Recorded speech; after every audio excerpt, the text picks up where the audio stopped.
Hello Sim Racers, this is Matt and I am going to bring you the Next Level Racing FGT cockpit review.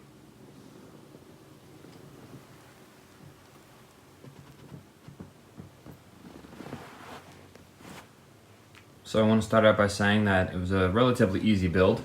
It took about 2 hours, just taking my time with it, made sure all the nuts and bolts were in order, everything got tightened up good, and got it together and did a couple little test drives on it. I strapped a T150 wheel to the wheel deck there to make sure it was rigid, and we all know that the T150 will not test that. So, since I don't have a wheelbase to test that, let me go through my thoughts and let you guys know about it. So basically, we have a nice steel chassis with a matte black finish. Pedal plate, wheel deck, uprights, supports, and even the seat angle brackets are all made of the same material.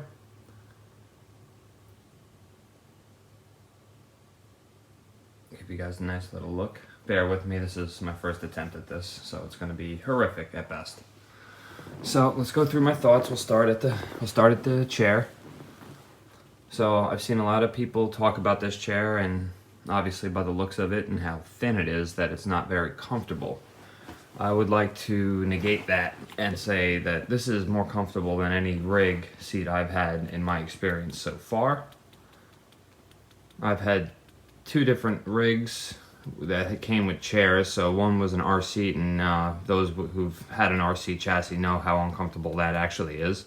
And then I had some generic one, nice little bolsters and padding, and that one was okay.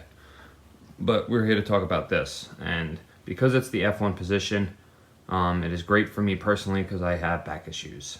So with that said, I love that there's no strain. I love that it's nice and comfortable, and it's just something you have to sit in, because when it comes to comfort or anything, it's all subjective.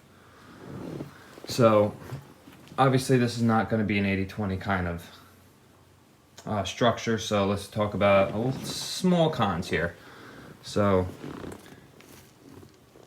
hard to pick up on camera, but you do get some lateral movement out of the back support here.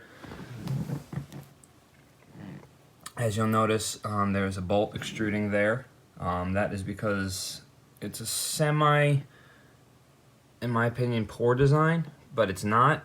It's just hard to, find the hole. Make fun of that later if you need to. I just haven't gotten back to doing it yet. And then it's mainly in down here in the seat rails as well. A little bit of shifting, but when you're sitting in it, you wouldn't even know. So it's kind of it's a non-issue. It's just the nature of this design. We'll move over here to the wheel deck.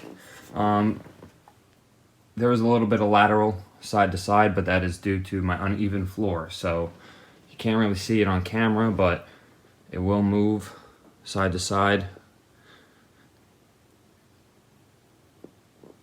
like so, which you can't even tell. But it's just not, it's a non-issue. It comes with feet on it to kind of level it out, so you can adjust the heights on all 4 corners to make sure that it does not move. But I didn't really notice it. There's the T150 I bought off a kid, and I hate it, so I gave it away for free last night. Not the point. Move over to the pedal deck real quick. This definitely has a lot of movement.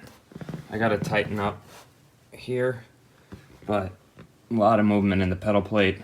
I don't think it would hold load cells very well at all. I just don't know for sure, because I don't have any.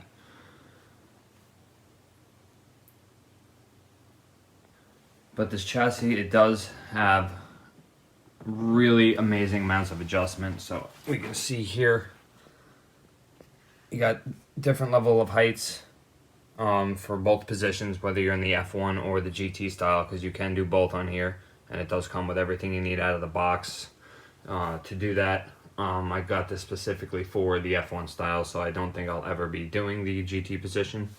But it's nice to have that, especially with the slotted frames here to allow forward and backwards for all your pieces. The wheel deck, the pedal plate, and down here for the seat. And plus, the seat has its own built-in slider, so it's just the adjustment and ease of it is just by far amazing, and sure beats the hell out of any 80/20 build. I'm just a little biased towards 80/20 because of my last experience. I won't go into that now, but I just would rather have more simple designs, a little bit less stress. Here's the angle adjustments for the wheel deck, and just all the bolts and nuts. Sorry for the glare. Just everything is super high quality. Just really, really great stuff. Pre-drilled for all your standard wheelbases, Fanatec, Thrustmaster. I believe it supports direct drive as well. I have not looked into that yet. It'll take pretty much any pedal you want to put on it. That's why it's just very generic in the pattern, because you could pretty much put anything you want on it, and if you had to drill through it for any reason, you can, because it's all solid. I think I'm going to wrap it up with this. I'm trying to think what else there was, as far as maybe some critiques. I would have to go here, actually. This right here, putting this together, you have to put a bolt through here. I thought that was kind of silly. If they had maybe made this longer and just made it literally like a right angle so you can just kind of go in straight, you know, on paper or in theory, even just saying it now, it might make sense, but I'm no engineer, so maybe they did this for a reason. Who knows? But it wasn't that big a deal, and it doesn't really matter once everything's on it and you got your, you know, your ass planted down. It works out pretty good.